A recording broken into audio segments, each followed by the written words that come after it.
happy to host you here in Bangalore. We would have had a great time if you were here physically. But then you're far away yet so close to all of us. So thank you so much for taking time out today. Um, Before we start off, I think I want to tell you all two stories. One was a story when we were in Argentina, and this was during the G20 conference, which all of us had gone from YI. And Fran went up on stage as one of the keynote speakers. And when he went up on stage, that's the first time which I'm seeing him. And I saw a lot of people running behind Fran saying that, okay, hey, Francisco, hi, hi. Shake my hand. And I'm wondering, who's this guy? Is he a film star? Is he a movie star? Who is he? Who is he? Because I don't know, right? I've just seen the name somewhere. Then he went up on stage and then he started talking about the future and what are the things what we should be doing and how irrelevant we are today if we continue the way which we do things and stuff like that. And it just opened my mind to a completely different sphere of things. Then I started being curious and I started looking him up. And what did I see? I'm seeing an economist, an MBA, like Sangeeta said, a Harvard, MIT, Kellogg, Stanford, Singularity, all rolled into one, right? All dream institutions where we would want to study. And here's a guy who's all rolled into one. And then there is a Forbes article which pops up in front of me and it says, the startup hacker in the Forbes. So then I wanted to meet him. So then I ran behind him, like me, also like all the other Argentinians. And I said, hey, Francisco, shake my hand, shake my hand. So then we got connected. And then we became great friends after that. Then I got him to India and his Scalabl Academy to India. And some of us have joined the Scalabl Academy here. And that's where my second story is, where I did the course with him, with many of you here, some of you here. And it just changed my perspective towards entrepreneurship. And what is that change? 20 years I have been an entrepreneur. And here is Fran who comes and changes a lot of things in my life and says, is this how entrepreneurship is? Have you seen it from this particular angle? And he demystifies a lot of things and he tells me a different story altogether. That is when I realized the potential of what we can actually do. And probably we're not doing business and we're not being entrepreneurs in the right manner. That is when I learned about how can we thrive in uncertainty. How can we create great organizations, lean organizations, and how can we be driven around a certain purpose and then create great businesses. So here is Fran. I wouldn't talk much there. He has a great things what he's going to talk to us today. So thank you, Fran. Welcome again to Via Bangalore. Welcome from CII and Young Indians Bengaluru. And over to you. We are all eager to hear from you.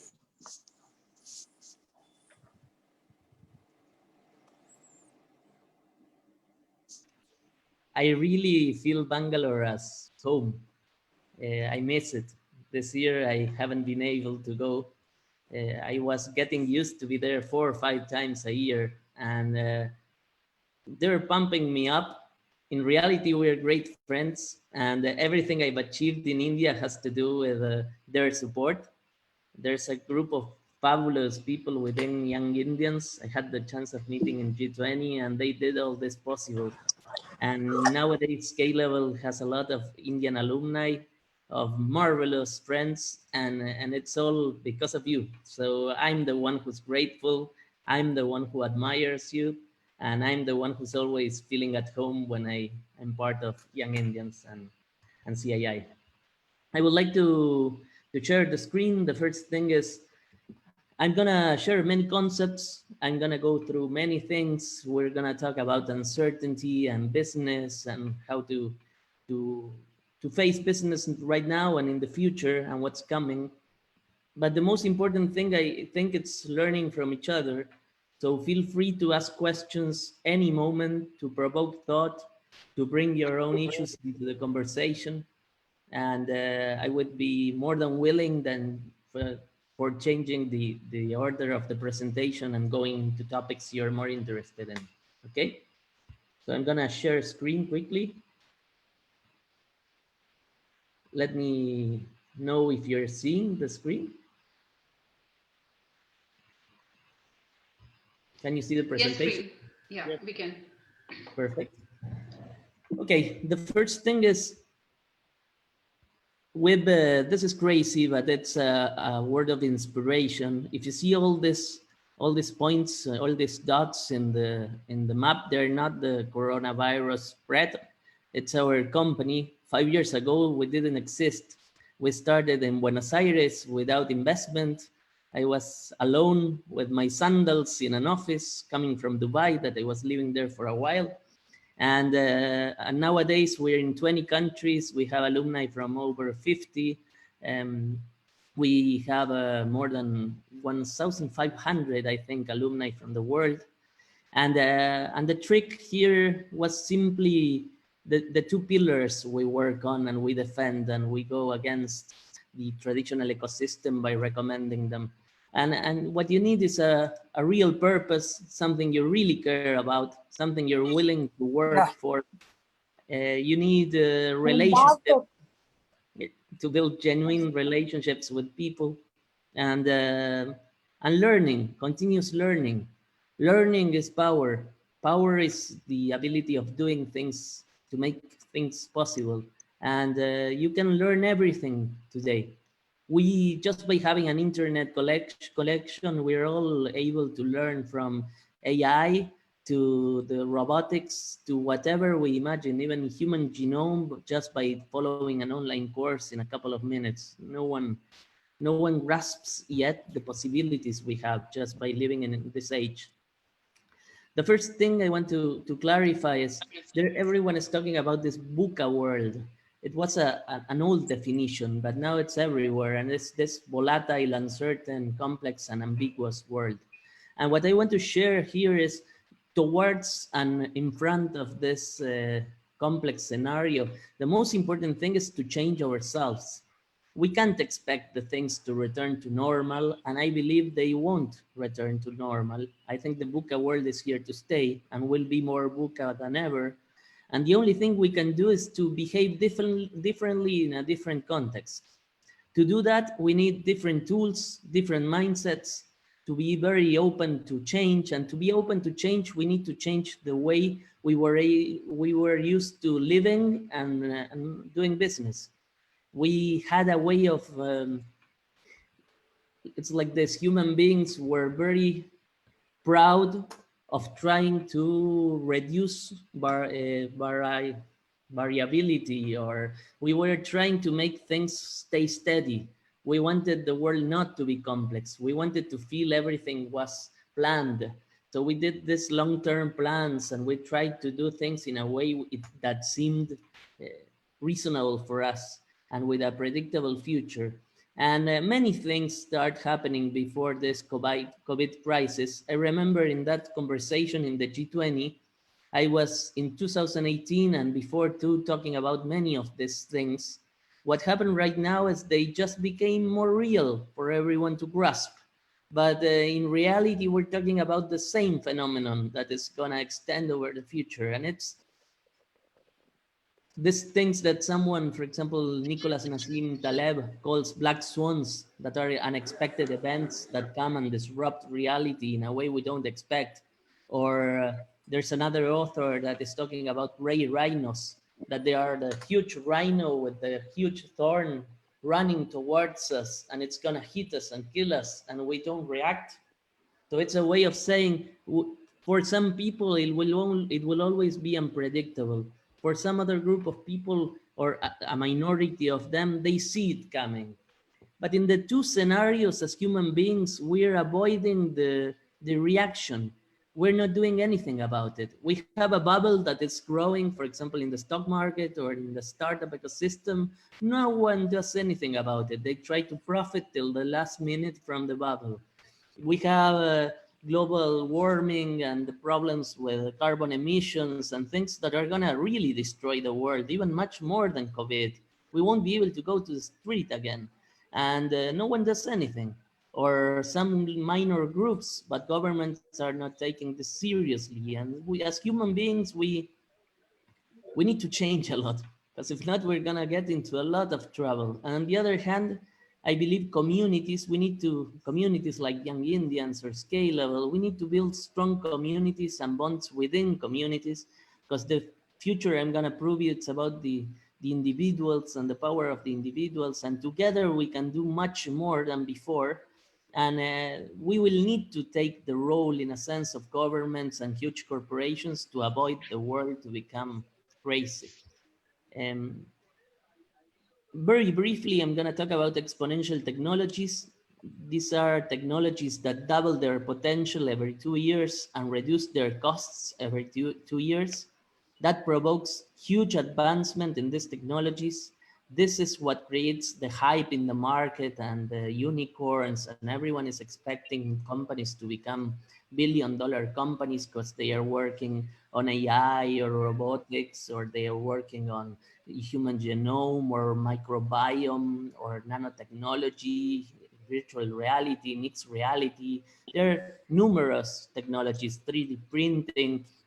But the main important thing to realize here is, of course, we need to understand them. Of course, we need to try to prepare for this, to see how they can fit in our business, to see how they can disrupt our business. But what the most important point is to understand in which state of development they are, and which is the potential they have right now, and which is the potential by being exponential we project they will have in 5 years or 10 years or 15 years. This will allow us to understand quickly how many years we have left with our current cash cow that is not using that technology. It will allow us to see when we need to start creating a venture linked to this technology for a certain target segment that needs certain potential or performance of that technology. And the most interesting thing is these technologies will reach everyone. They are already reaching everyone. But they are not only reaching everyone through the consumption of the technologies, like some company uses them and we use them. They are reaching people by the chance of people to be able, normal people, regular people, just by accessing internet in a phone. They can learn how to manipulate them, how to use them, how to create them, recreate them. And everyone is, in a sense, collaborating to the advance of these technologies. And we're going towards a future of dematerialization of these exponential technologies, where they will take less and less size till they digitalize. We're going towards a future of demonetization, where they are talking about zero marginal costs for production. So the goods that were so important before to differentiate people in their social status and whatever won't be so important as today's. Reputation will come from some other place. Bonds between people, social status, everything will change, because goods are gonna lose their value little by little. And also everyone is gonna have access to produce things, to utilize these powerful technologies. So every individual is becoming more and more powerful gradually. At the same time, the world is totally unfair and unequal, and it depends on us. The things are advancing in a way, many are telling we can go towards an abundant world. For sure, we have the capability of producing for everyone to eat. For sure, we have the capability of producing for everyone to be able to have education and health and whatever. Nowadays, we are just allowing people to die of hunger or problems or whatever. It's like it's a human decision. We never talk about it, but nowadays, every day that goes by, we're deciding as human beings that the system that we constructed and that we allow is letting people die. And I think it's something we need to think about, because it doesn't make any sense. We're destroying the world We're hurting our other human beings, and of course the world is getting crazy. This black swans or black rhinos, gray rhinos in a way. I've been living as a digital nomad for 3 years, traveling around the world. Once a month, I was doing like a world tour. And in Hong Kong, I saw the protests. I even was there in a typhoon. Then we had this China movement recently. In Chile, also, we had a lot of protests. We had Australia with their woods on fire. We had, when I went to Delhi one of the times last year, we had the fields that were burning. So we were using the mask already with the pollution in the air. Uh, every time I go to a certain, in France, a lot of violence. They were burning cars. So whenever I was going from country to country, crazy things were happening, and they continue to happen. So we were simulating, we were living in a normal world, and the VUCA was everywhere. And the speed of things is so fast that we don't even realize what's happening till it happens very massively. But what I try to say is, by more individuals having the power of building things and executing things with these powerful technologies, like 3D printing an organ at home, or making a blockchain technology that can generate some control in some area, or even cryptocurrencies that no one was able to stop them, control becomes more difficult, and more things happen at the same time, more effects at the same time. They multiply by communities, and each of them can become a positive or a negative externality for some people. So before, we lived in a world with less stimulus, in a sense, or more control, or less players taking decisions. Now, by the fact that more people are taking decisions, the world will become more chaotic. That's, again, I need to signal this. Let's go to business. That's not a bad thing for business. It's a bad thing for human beings if we don't take it in a responsible way. It can also be a good thing for human beings. No one told us that a volatile world is bad. We feel it bad because we feel risk, because we are used to being safe. But we are not feeling safe now because we don't have the right tools to live in a way in which we can handle volatility in a positive way. The tools are there. Everything linked to business in the last 10 years, there are authors that have been writing about this, anticipating this. Even 30 years ago, for example, there's a book called Future Shock, where they were talking about the quick advancements in technologies and how they were speeding up so fast that they didn't know if human beings were able to not only to grasp it, but to tolerate all this continuous change, and how we would evolve as human beings with this anxiety of the future coming so fast towards us. So what I mean is like this: businesses arise because we're solving problems and we are helping people achieve things. That's the most important concept. We need to simplify business. Business is not a group of factories and a big company full of employees and thousands of employees coordinated together to sell and win money. In a sense, a business is a venture founded by someone who wanted to achieve something, and to do that, they're solving one problem of a group of people, delivering value to those people and capturing part of that value as money or something they want to achieve. And when you see it that way, if the origin of business is some pain or some gain someone is struggling with or wants to achieve, the more volatility the world has, the more pains will change, or the more solutions to pains will stop working, and the more desires will arise, and the most desires won't be solved. So whenever you have change, if you are able to understand stakeholders and you are able to understand how change is hitting different stakeholders and how change is affecting business models and operative models, and you have that very clear, you can certainly and clearly and easily imagine which of your competitors are in trouble, Which of your main customers are in trouble? Which of the things you were solving to customers with your products, for sure you're not solving anymore? Maybe they need a simpler product. Maybe you need another feature. Maybe your suppliers won't be able to help you. Maybe some industry that wasn't a competitor before can become a substitute in that new situation and can be a danger. Maybe you can even go into new industries or found new ventures or business units. So we're going to enter a little bit more of this. What I want you to be convinced in the end of the session is whatever business you're running, you don't need to fall in love with the business, nor with the business model, nor with the product you sell. You need to think the future in a different way. Both your life and your company needs to be flexible. The only thing you need to fix is your purpose. You need to understand what you're going for. You need to understand who you are, why you do what you do, what do you desire, why did you build the business in the first place, what do you do with your money, why the hell do you want money?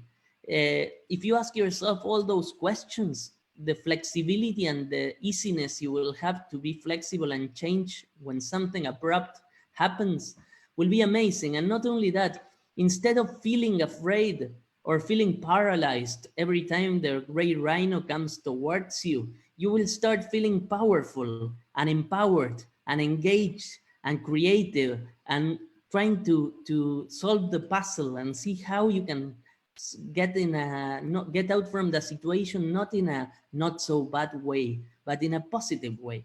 Okay.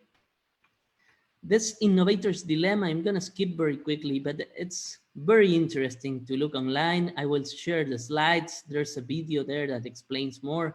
What I want to tell you, it's simply like this. Clayton Christensen writes about it. He's a wonderful author I admire a lot, from Harvard. And he separates sustaining and disruptive innovation. Sustaining innovation being the innovation that big companies do, adding small features to the products to be able to sell again, but nothing really special, and always to the same customers to bring the best, the main revenue and profit to present in a quarterly basis to the market.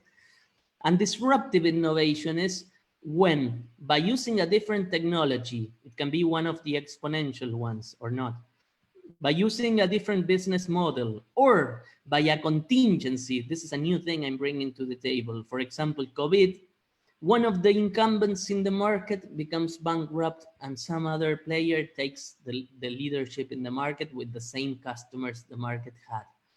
It's very important to understand first that disruption only happens in an existing market.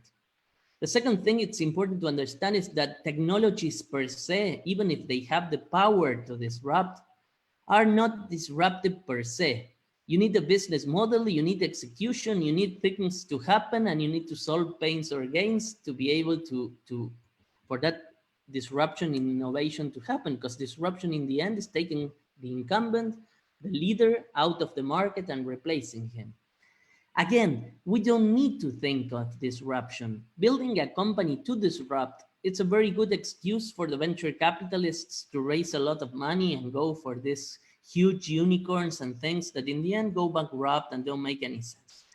To build a good company, what you need is to solve a problem or a pain from a group of people that you know where you can build a database, and they really need this and they're willing to pay. And especially, instead of a disruption, it's much better to go for a niche that no one is taking care of. The world was created with corporations producing in scale for reducing costs to be able to supply the growing middle class. And this is not the matter anymore. This is not what's happening. We now can do personalized products at a good cost for almost everyone. You have a lot of people with a lot of acquisition power. We have more liquidity than ever. And on the same, always sustaining the fact that the world is super unequal and super unfair, no?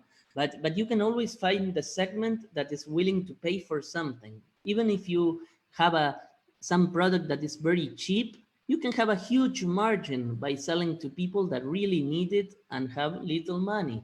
We are all willing to expend our money in a way that we will have preferences and we will favor some products over other products.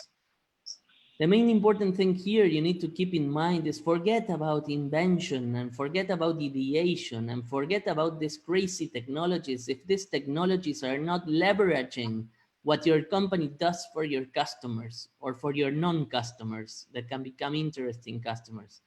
For innovation to work, you need to have commercialization. You need to make it happen. You need to take care of the sales channels, distribution channels, communication channels. You need to be able to charge. You need to have a revenue model. You need to be able to produce your products, deliver on time. There's so many, pay your taxes. There's so many things beyond creating a nice technology that spending money on technology per se is the worst business ever. You can't imagine how many technologies with billions of dollars of investment that no one uses, or they are purchased by the big multinationals to destroy the technology and buy the patent, not for them losing the main market. In the end, what I want to sustain is business is all about people. So the most important thing is to go very simple. When some contingency hits, the most important thing is to become calm and to try to analyze where the change, whatever change it is in the future, it's hitting your business model, your operative model, your team, your suppliers, your stakeholders.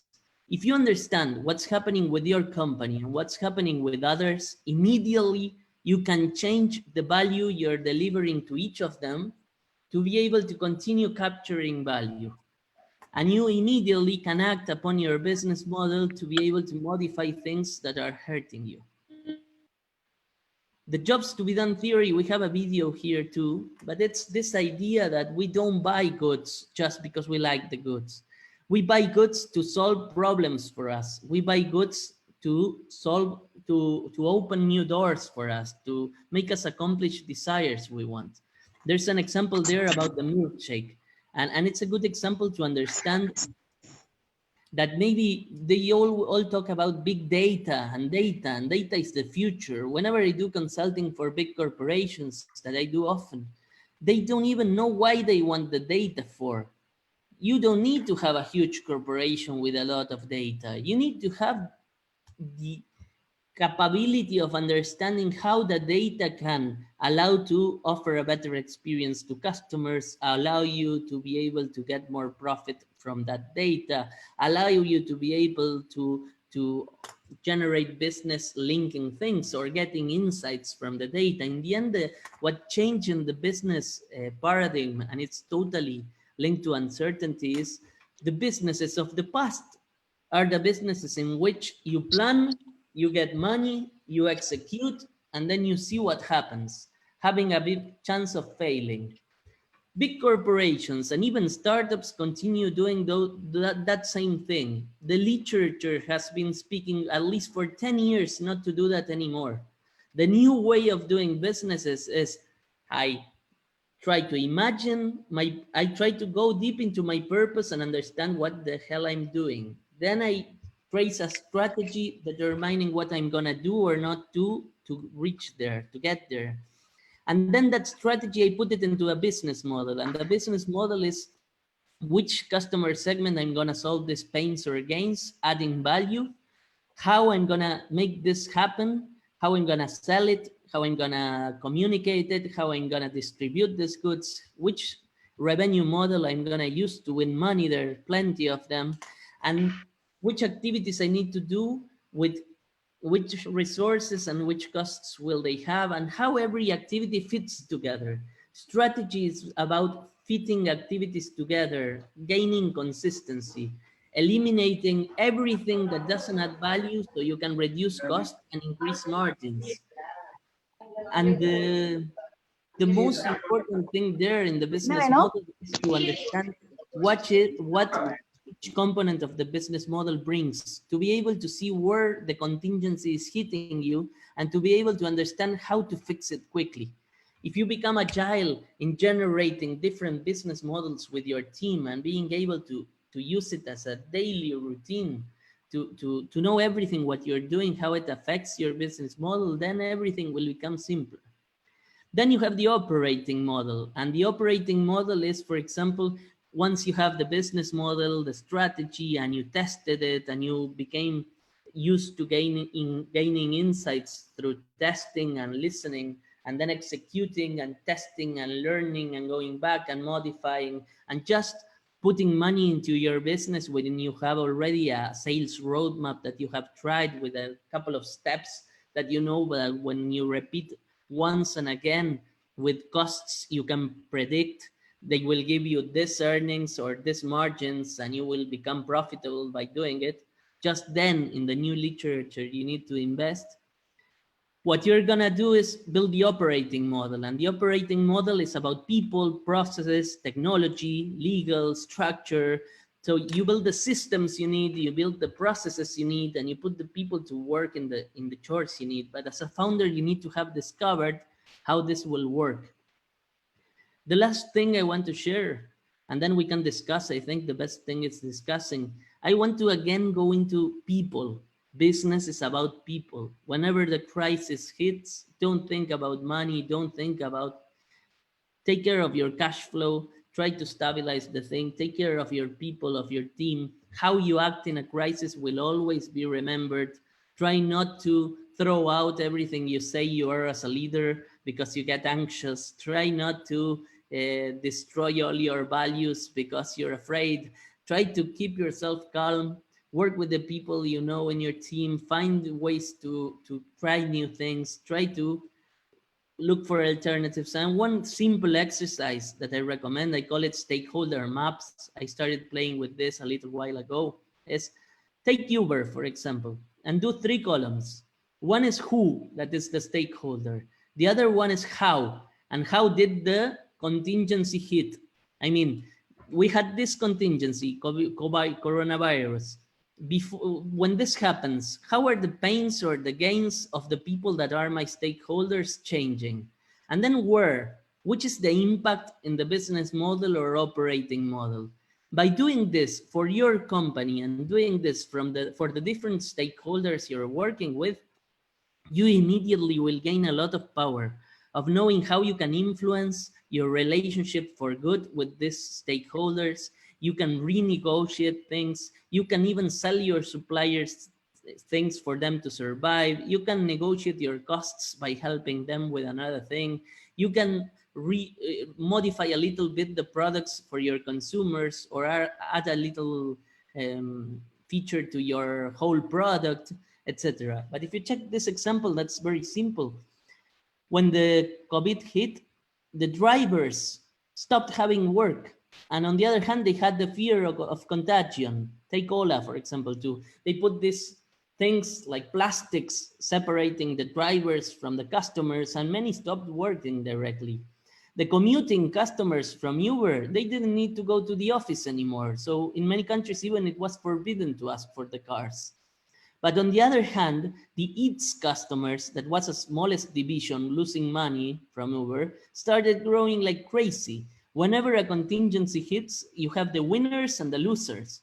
Of course, Zoom was a great winner in this crisis. Of course, everything that had to do with producing the masks and selling alcohol for the hands, or even this last mile delivery, were huge winners in a crisis that hit many others. Technology companies, the big 5, were huge winners because there was a flight to quality where everyone were selling their assets and buying assets that were that were more stable, less risky, more linked to the future. Cloud services, again, were super favored about this. But if you get the Eats customers, okay, going out for food is risky and inconvenient.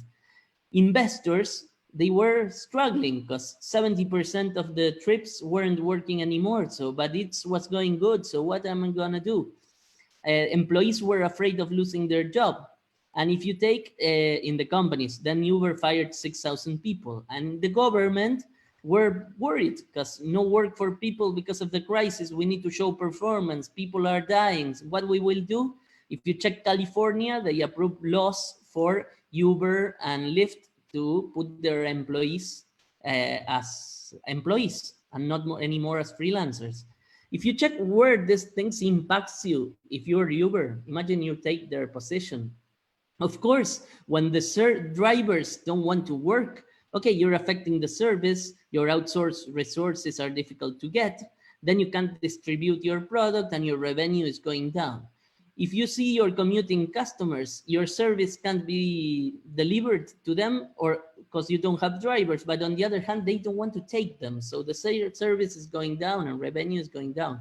The EATs can compensate in a way. That's why they try to do acquisitions.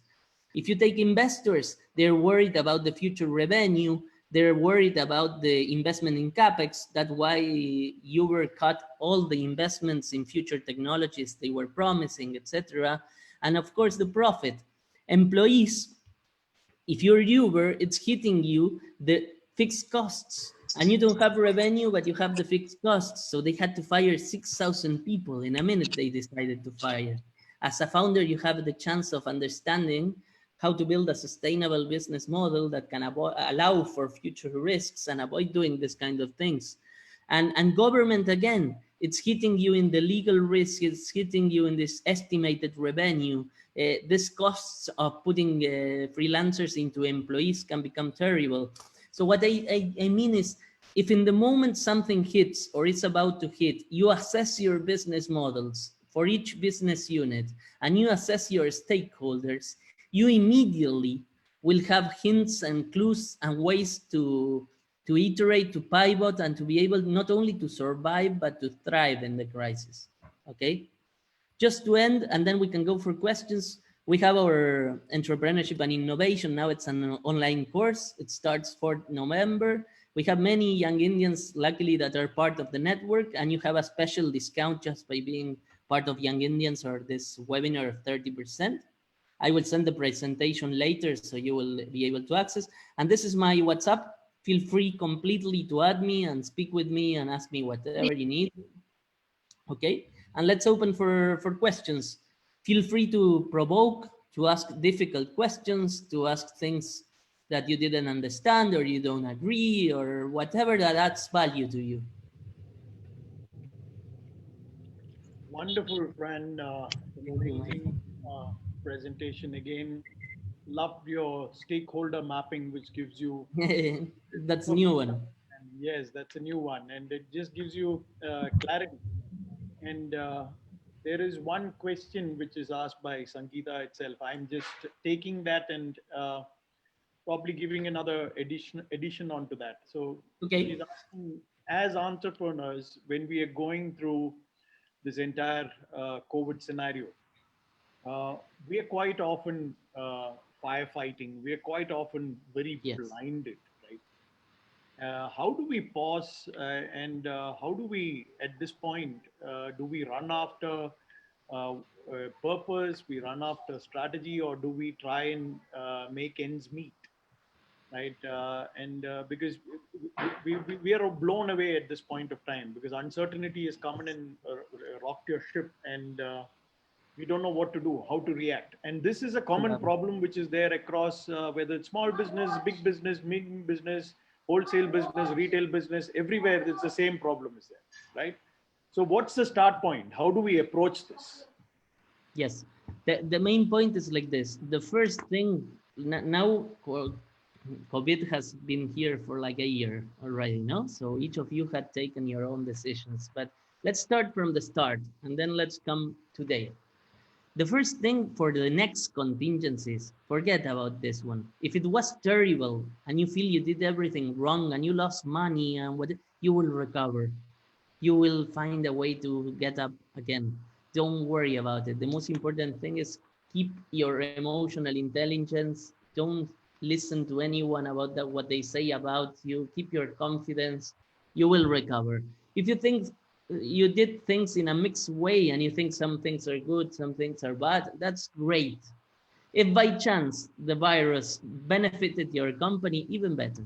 But no matter which the scenario was, The important thing is how to react to the next contingencies that are going to come or are already coming or already came and we haven't seen them yet. They're affecting there and we are blind. Because when COVID appears in every television, in every place of the world, it's easy to see something is happening. But many of these things are invisible to us and they hit us when it's already too late and we weren't able to plan. So the first thing is always being able to read the future. You need to know the contingencies will come. You need to know the world will be volatile. So you always need to understand, okay, which technologies, which events, which macroeconomic events, which things could hurt me. A devaluation could hurt me.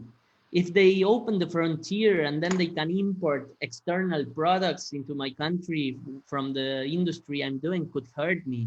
If I don't know, many things can hurt you. You need to know your business model in a way that you anticipate for what's known, what could happen, and if you can, in the beginning, try to anticipate by knowing your business model what type of things you could do for each of those gray rhinos. The second one is the black swan. The black swan, you don't know what it is. You can't plan for something you don't know. So the first thing when a black swan appears is you're hit by something you don't understand. Which was the worst scenario in this crisis? The worst scenario in this crisis was from morning to the evening, you weren't able to invoice anymore. You didn't know for how much time. And okay, so I was selling bananas. I can't sell bananas anymore. And how much time am I gonna not be able to sell bananas? I can't tell you, I don't know. So the situation is kind of tough. So the first thing you need to analyze when some of these things hit is where it's affecting my business model. It's affecting my revenue, so I'm not invoicing anything. It's affecting one of my business units. It's affecting my employees. They can't go to work and I need them in the factory and the government tells them to stay at home.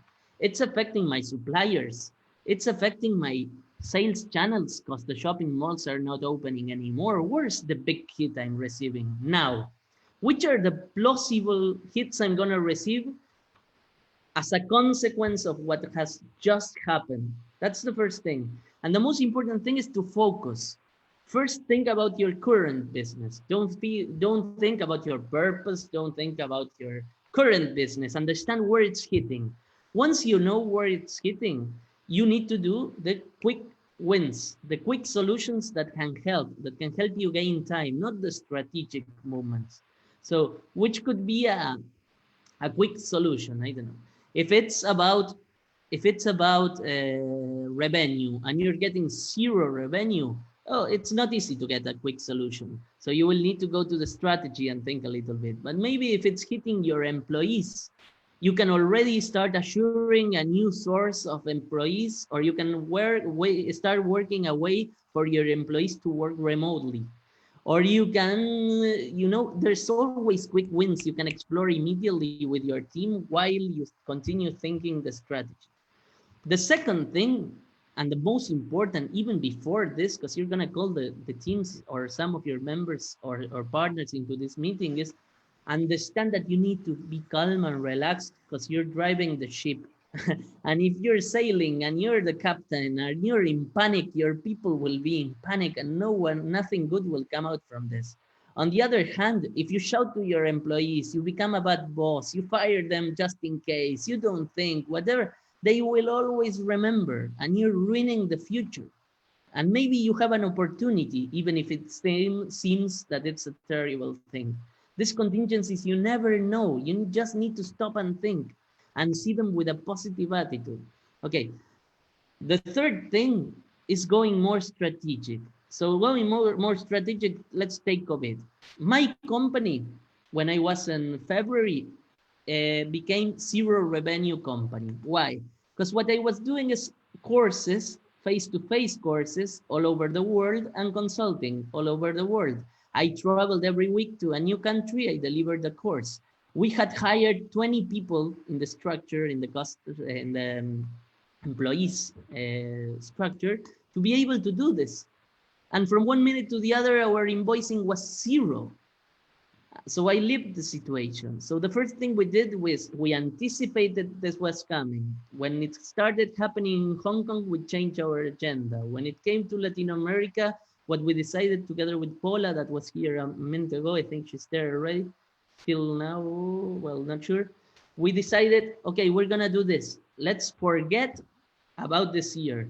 Let's assume COVID will stay there for the whole year. If then it goes out and we can go back to our plans, fantastic. But let's assume immediately this is not gonna happen. And let's see what alternative do we have to generate some revenue. And even if we can't find any strategy to generate revenue, let's go for advancing the plans, like the plans we wanted to accomplish this year that are still viable and interesting, even if COVID is there. So we pivoted into the most reasonable and plausible way of getting money, that was building the course online. We had already worked on it. So we said, can we launch a Spanish course online in a month?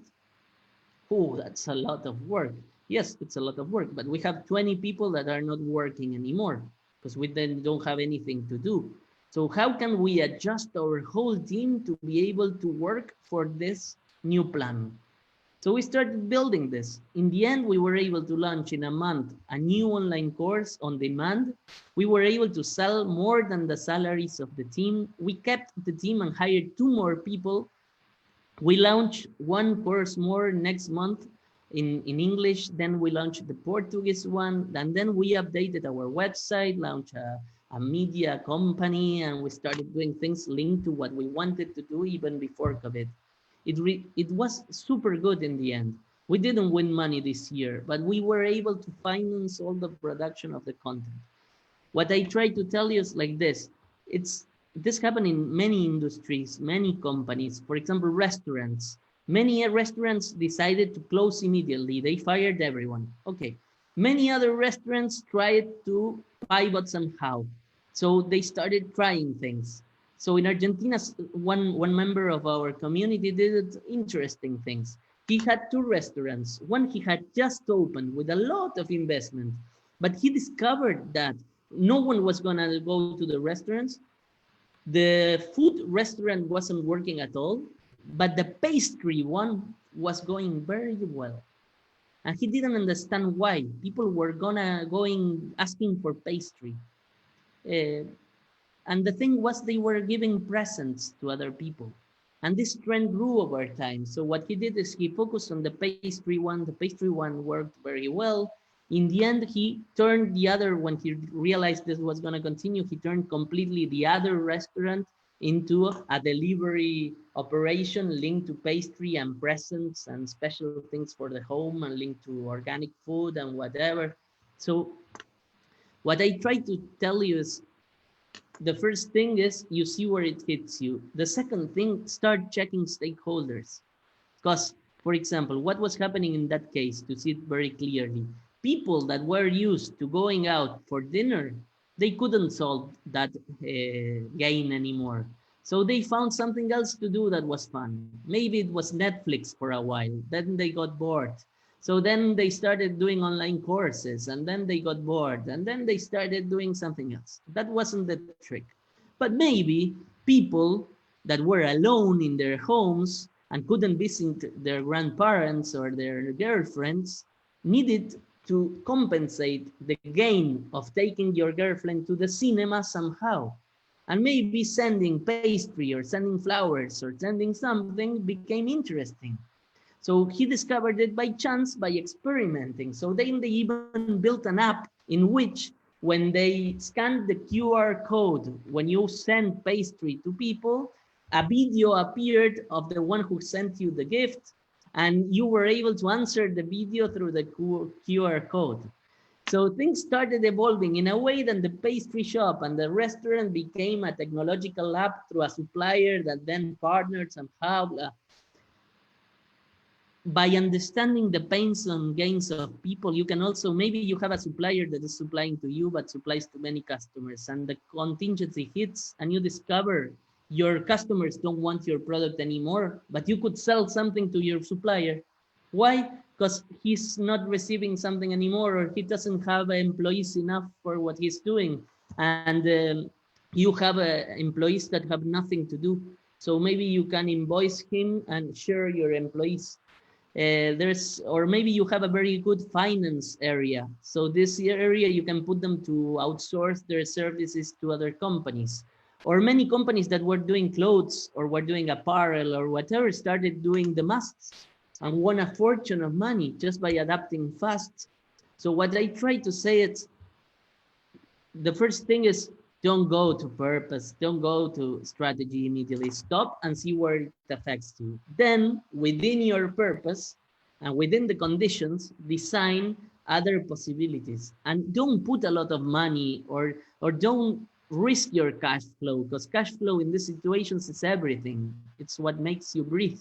So what I mean is, try little experiments. Every day, try little things. Some of them will fly. And before inventing the experiments, don't invent them because the product is nice or because it has a lot of features. Try to think the simplest thing that could help each of your stakeholders and each of your non-customers and customers with your understanding of what they can be feeling, hurting, suffering, enjoying, and how this thing is affecting them. Last example, and I go for another question. There were people that couldn't go traveling anymore, that couldn't go to nature anymore, that were willing to do anything to breathe a little bit, that were living in a small apartment. No one realized tourism was kind of dead. Rentals also. But a guy in our network discovered that people were willing to pay a fortune to rent an apartment 1 block away from your home if it had a terrace, if it had some garden, if it had some, and that was the 1 block tourism. So you rented for a weekend, you went there for the weekend, then you changed home and you were 1 block away. So no one said anything, but you were changing at least your home, your view from the window. Things that become scarce satisfy the same needs. Before you were going to the sea and watching the whole sea, whatever, then instead of having no window, having a window satisfies the same need that going to the sea before. So don't overcomplicate and try to solve the important things. We're all willing to pay for a better, for an incremental improvement in our lives. Awesome, brilliant example. I'm going to look for apartments close by and see. Yeah, you see, good idea. I went to Estonia. It wasn't so close, but I. Correct.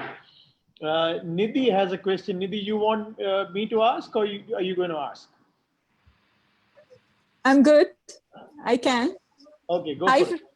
Nidhi. Hi, Franz. Hey, how are you? So Very, good to very hear. well. So good to hear, and you have brilliant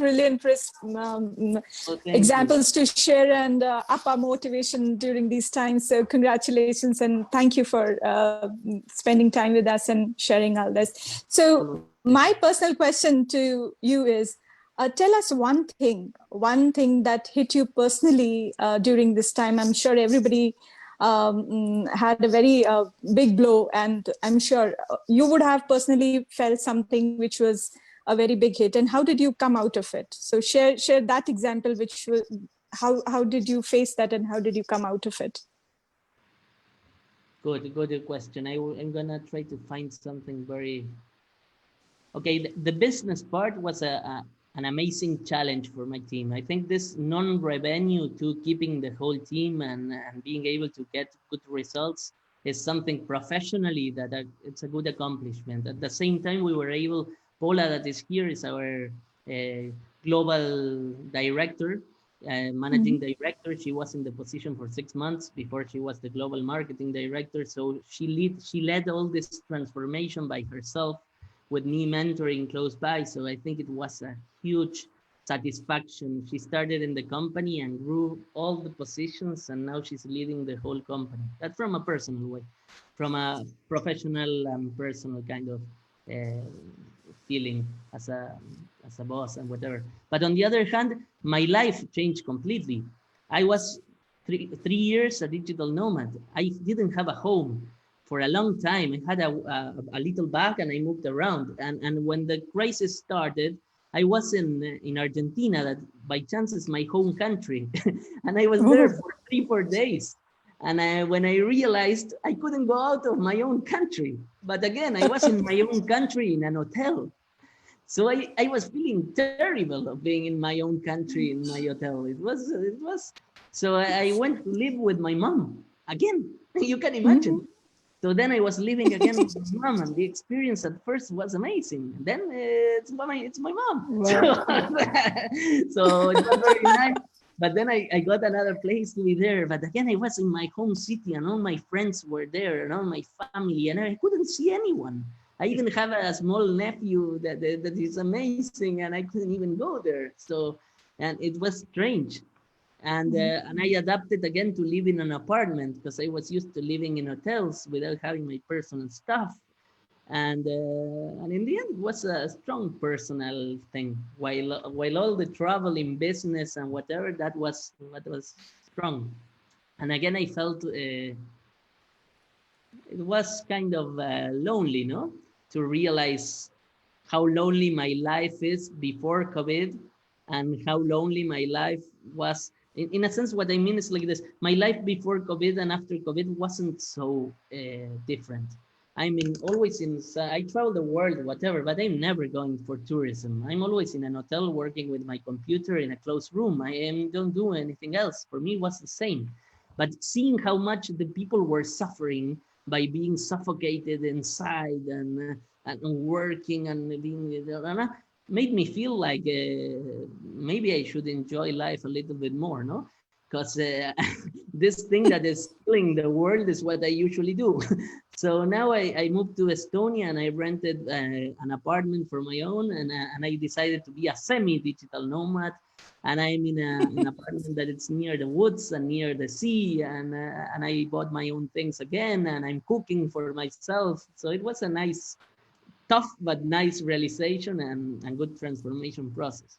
A digital nomad who was a free bird is tied down to Estonia now. So, Yes. so the expression of freedom has suddenly been curtailed, and you are stuck in a country.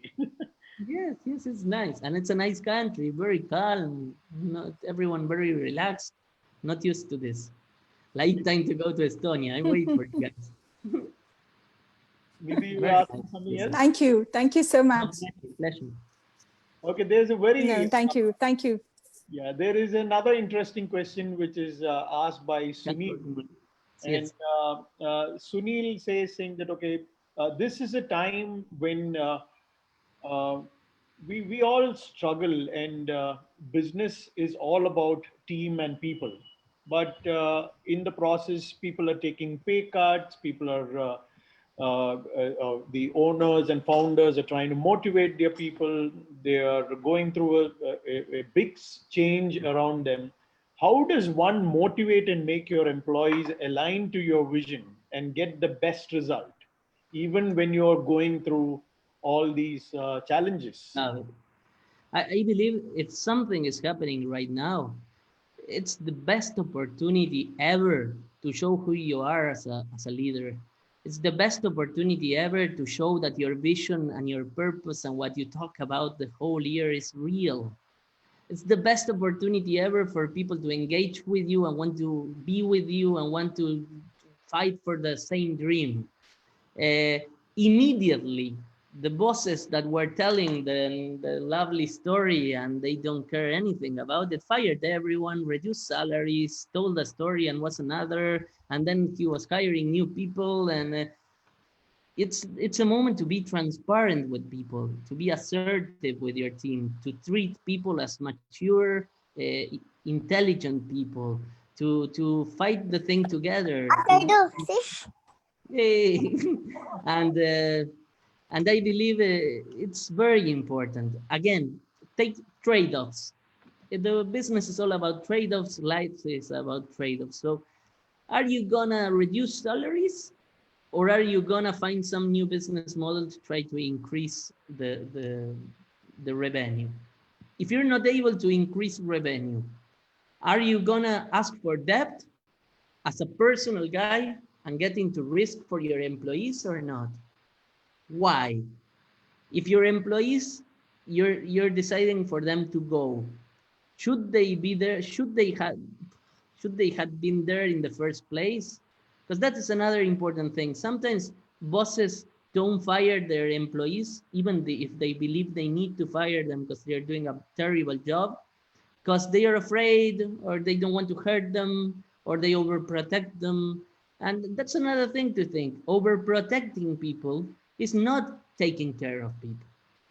You need, I can promise you that the person that is doing a job where she's or he's not good, I can promise you that guy is not happy.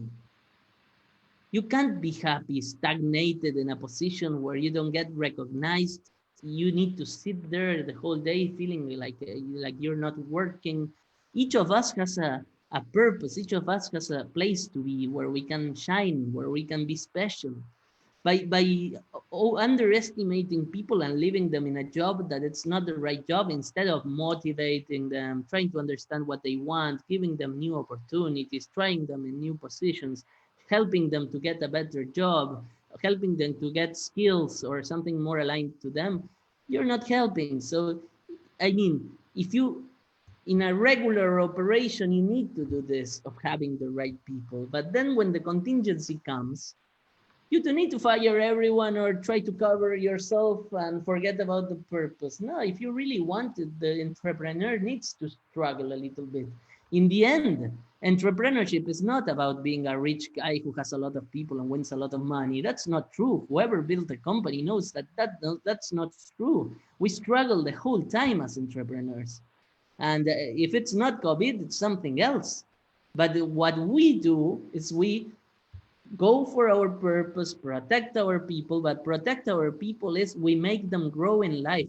We give them opportunities. We don't kill their opportunities outside because we want to retain them for us. We're generous as human beings. We say what we need to say, you know? So I believe it's the best moment ever to motivate people, and vision is something that motivates people. Sharing vision, but to share vision, you need to share a genuine vision. You need to share a plausible vision. You need to then behave and act linked to your strategy. The best motivator ever from a boss and whatever, I think there are two of them. The first one is he really cares about you and he's close and he listens to you and you feel they care and they value what you do. And the second one is, lost it. I always have a problem when I say the first thing, the second thing, I forget the second. It's terrible. But the important thing is for you to use this situation to show your people, I got it already, that what you say is what you do, that you walk the talk. You need to walk the talk. It's better to be worst in your talk and to walk the talk than to be an excellent guy talking a lot of marvelous things and then not to walk the talk. People want consistent people because people don't want uncertain times. People want predictability, the same way you as an entrepreneur want predictability for the world. Okay, the world won't be predictable anymore, but as a boss, you can be, by explaining why you're changing things, by explaining which thing is changing, which thing that makes you change things, by putting your team with accountability in the process of change. Awesome, great stuff. We have Yogi with us, and you know Yogi really well, the Canva man. And Yogi, you want to ask your question? You want me to ask? Oh, it's muted. He's muted. So I'll give it a shot from what I understand, because he asks tough questions most of the time. Yes, of course.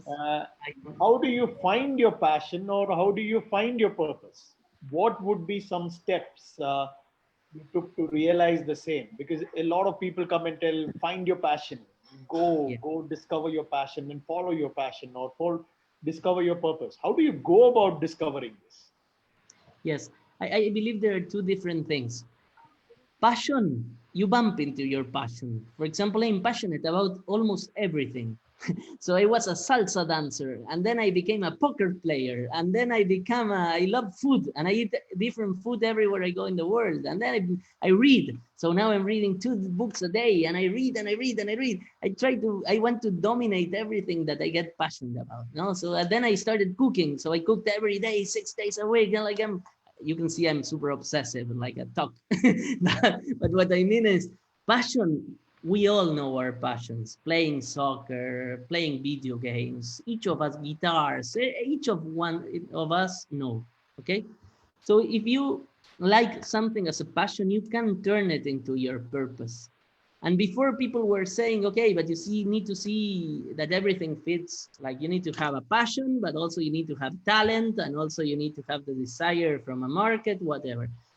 Everything good or services is desired by someone. The difficult thing is finding where it is. So that is not a limitation. It's just a complication. It's the needle in the haystack.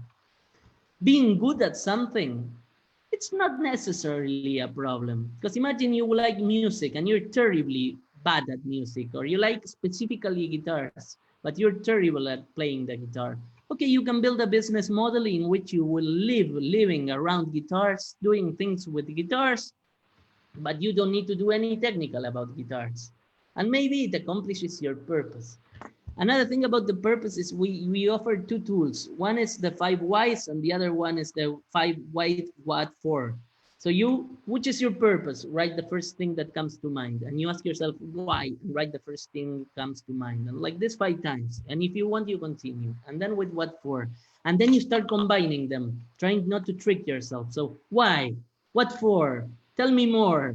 Okay, but are you sure? What for? Why? And then you get to something more real. If you do this with pen and paper alone, you will get to realities that are interesting.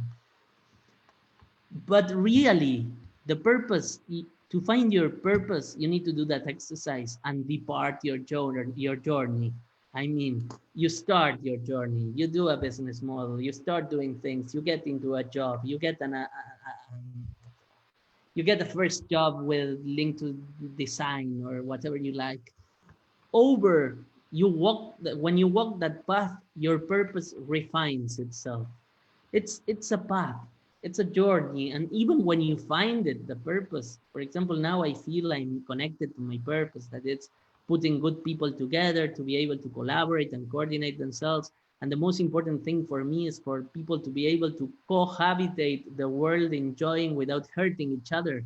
My main point is not hurting each other. Stop the abuse of power. We can all be happy together. There's no need for people to die or hurt themselves or whatever. But I felt it very young, but you go refining it over time. And then when what you do and what your purpose and your purpose like mixed together, it just happens if you face that direction. And the important thing is reaching the purpose is not the important thing. Reaching the objective is not the important thing. In anything you do, we're anxious. We're anxious. We want to reach the objective and we don't enjoy the journey. When you reach the objective, you want another objective. You discover it wasn't what you were feeling you were gonna find there. And the reality is we go for objectives, we don't go for purpose. The difference is when you're linked to your purpose, the journey is beautiful. The journey doesn't mean that it's beautiful that you don't suffer. I suffer the whole time. What do I mean? This struggle, it's continuous because my purpose asks me to, whenever I'm comfortable, whenever I achieve the level of seniority in something, I go for another challenge and I go for another challenge and I go for another challenge. I'm always challenged. I'm always the worst at what I do. So in my purpose, that is achieving something massive in which every person in the world takes care of each other and don't hurt each other. Look at the world right now. If I want to make that happen, it's impossible. So I don't need to focus on the objective. I want to make my best shot at doing some little improvement in the world. But the important thing is to walk the path and open the possibility that God or whichever force the world has takes what you're doing and turns it into something big. And that force comes through people, and everything we do comes through people. And that's why I build a community, and that's why I love you guys, and that's why I trust you guys, And that's why I know, well, if I'm dead, you will continue spreading this wonderful thing that you do. It's not mine. I don't know what you do. What you do the world better just by following your own purpose. The best way we can achieve our purpose is by walking the path and being genuine and being ourselves and stop being afraid. Imagine how stupid it is. We are totally afraid, every human, everyone in the world, me too, and every CEO and every Pope and everyone. We are totally afraid of what others say about us. And we are most afraid of what we say about us. And we condemn ourselves. And in the end, why? We are doing whatever we can, and we don't need to worry about everyone. We need to live, enjoy, be ourselves, expose ourselves. If you don't show who you really are, the right people will never approach you. Forget about the 9 guys that are signaling you and saying bad things. Think about the person that is going to approach you just because you have an opportunity of speaking in front of people and you're yourself. Okay, so that's the thing. I would follow passions, I would follow purpose, but the most important thing is don't disconnect your actions from your purpose or from your passions or from the whole. Try to understand why you're doing each thing you're doing or saying each thing you're saying. Yeah, awesome. I'm taking the liberty to continue and see if I can make this interactive, and I'm hoping that is okay, Fran. For me, perfect. Okay. No, I want you to ask a question to the audience, and I want to see what they will answer to that. Like, for example, I want you to ask them maybe, what do you fear about currently the most? Example. It could be the same question or it could be anything else. Yes. What would you want to ask them? And I want to see what they answer. I love it. I love it. Same question? Yes, I have one. Which thing is in your reach today that you could execute today and will improve at least one person's life or people's lives? Which is one action you can do today before the end of the day that will try to imagine the most impactful action you can make till the end of the day that will make one person be happier, be more, but not, I'm happy, I gave a rose to her. No, something that will help them over time, that it's something significant. I'm sure you can imagine in 10 minutes, 10 actions. And we're not doing any of those because we're working to see if our business survives and in the end, it's all a trap. Does anybody have answers to Fran's question? What is that one action of yours which will impact people around you, thereby you become great and they also become great? Yeah. It could start with probably the smallest thing what I can think of is probably go put something inspirational on Instagram, thereby you're impacting somebody. There's so many ways. So many ways. Does anybody have answers? I want to make this interactive. So if anybody has answers, please post in. It could become discussion. You have any questions in terms of what you're struggling as an entrepreneur today? You want to ask that questions, please give it a shot. For all you know, Francisco might be able to give you an answer for your biggest challenge, what you have today. So feel free to ask.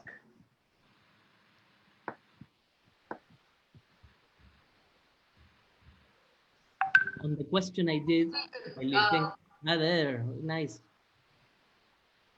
So boggled in work right now, actually have to think so much to even think of what we can do right now to do something different. You see, that's what I wanted to show you. As human beings, we have a lot of resources to help others. Each of you has worked your whole life to gain resources and talents and skills and whatever. Everything you know is super valuable for someone. And it takes 1 minute. Like said one phrase on Instagram, that's knowledge or inspiration. Saying something nice and smiling already can change someone's day. But go even deeper. One contact can change lives. One lecture that you do, a webinar, and you expose yourself a little can change lives. Going and helping someone in their home do something can change lives. Helping someone get a job. There's so many things we can do. And if each day we do one, and the other advice is try to know one new people every day and have one coffee with a new person without understanding who he is or who she is and what's gonna happen. By opening up to one person and doing one good thing per day, you will discover every day a new talent you have that you didn't even imagine, and it's adding value. And you know why this question is important for business? Because if we can't imagine what attributes do we have that add value to others, we're losing so many businesses. Because in the end, business is just solving pains and gains for others. So or we're thinking too little about the stakeholders around us, or we are thinking too little about what we're offering. Or generally, and this is the most important thing, we are thinking too much that we alone, ourselves, with our talents, need to solve the thing. And the biggest trick in Scalabl is you can outsource everything. You need Messi, you need a cricket superstar, you need an actor. Give them the right incentive, give them value, they will do whatever you want. And value sometimes is very easy to get through other people. So if you put the right incentives together, a business is not any more than adding the right value to a right group of people, building an incentive scheme that makes you give value to someone, capture that value. If you want to help others, you don't need to capture any value. So instead of gaining money, what you need to do is for these people that are gaining value to help that person change their life. What I'm trying to say, it's super easy because you can do it or someone can do it. The only thing you need to understand is the problem. And the difficulty of business is taking that to the end dimension. What do I mean? If you get one person, you understand the problem, and they say you solve this problem in 2 days, I'm sure you can solve anyone's problem just by focusing on it, just by feeling it's your work. The problem is finding a niche, a group of people that have the same problem, finding how to find them, to gain trust, to convince them to solve the problem and to gain money from them. That's the only difference between solving a problem and doing a business. Yeah. So you can change the world and you can improve your business by practicing this. Speak to people, understand the pains, help others. I want you to reflect on some answers which I'm seeing here, very interesting ones. Kripa says, she's here. She says, active listening with empathy when people around me want to talk. Brilliant. Lovely, lovely, brilliant. Love the ones in front of you, Love the lovely. ones in front of you. Drop the ego and show some empathy. Yeah. There's somebody who sent to me privately saying that, okay, maybe sharing a good experience with a meal at a nearby restaurant or a product you found really interesting. Wow, interesting stuff. Lots coming in. Steve says it's true. That's where social entrepreneurship comes into the education equation and creating space where it does not exist, even when it makes others uncomfortable. Wow. Nidhi says, listen without judging. Brilliant. And that listen without judging, besides doing a favor to the other person and make them feel good, it's the only way to learn what they really care about, what they really struggle about, what they really love. And it's the only way to understand your customers and your stakeholders and do a good business. So that's fundamental. Stop judging, stop dividing. We need to take care of others. Yeah, I have another interesting one. Say yes to the boy who wanted to. Yes. It takes 15 minutes and you're mentoring someone and you can help. Nice one, George. So yeah, keep sending in. The question made me think for lifetime. Nice. Yeah, think a little bit every day and it will change so many lives. Awesome. Anybody else has any other questions? Please shoot in. You probably have maybe another minute or two. Otherwise, we will close the session. Sangeeta, we will close. Yeah, sure. Aravind will do the vote of thanks. Yep. And Thank Fran, could you put your contact number the last slide Yes. for others to see? So if they want to reach you, it'll be easy. This is my WhatsApp. Okay. This is my mail. I will leave my WhatsApp because my email sometimes I skip it. Okay. And the course link also, Fran, will you put that too in terms of the page Okay. where people can go? I will put the course link that I had in the presentation. Let me check. Yes, what a wonderful evening. And I started making notes of the takeaways, and it is not ending. So let me not read all the takeaways. I'm sure all of us had wonderful takeaways and very apt session for these kind of challenging times. And we had a great time, great learning. A true friend of our YI Bangalore, Francisco, thank you so much for coming and spending your valuable time and sharing your insights. Thank you so much. And we look forward to hearing from you more and more again. It's a super pleasure being here. I thank all the participants for hosting, chair and co-chair, and all the listeners and all the friends who had asked questions and made it more interactive. Thank you, everyone. Look forward to seeing you all tomorrow for the Kidspreneur event. Good night. Thank you. Thank you. Thank you very much, Aravind. It was fantastic, and it's a pleasure to be part of this community, and you can count with me every time. Thank you, Fran. Take care. Stay safe. And bye, guys. talk soon. Bye. Yes. Thank you,